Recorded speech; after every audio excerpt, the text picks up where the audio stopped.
Ready? All right, guys, so we have a barbell thruster. That is a front squat mixed with an overhead press, creating momentum from the bottom of the squat to propel that weight all the way overhead for that fully locked out position. This is typically done from the ground, so that first rep is usually you have to do a power clean or a squat clean to bring it up to the front rack position, and then you can start your descent into that squat and come out of it pressing overhead.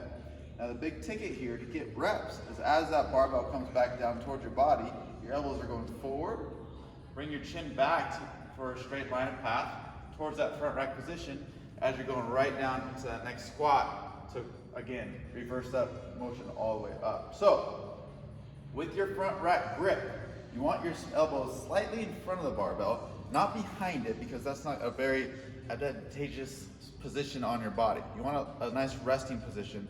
So for go Frankenstein style, it'll have a nice place to sit. You still do that squat position. It's the same idea as having that front rack position.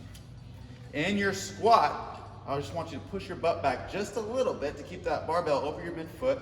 You're gonna keep that torso angle the same as you go all the way down.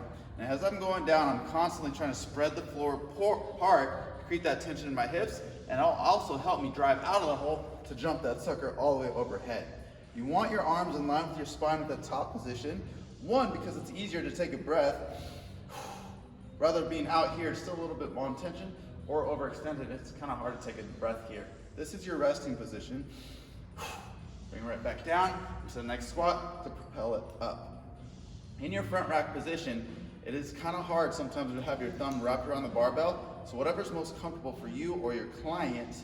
You don't want a full grip, you gotta let it roll back just a little bit. Sometimes it's okay to do thumbless, whatever's most comfortable for you. And remember, if you have a hard time, it hurts your wrist too much, it's typically a sign of lack of mobility in the lats, not so much the wrist. So roll that lat out to get a little better front rack position.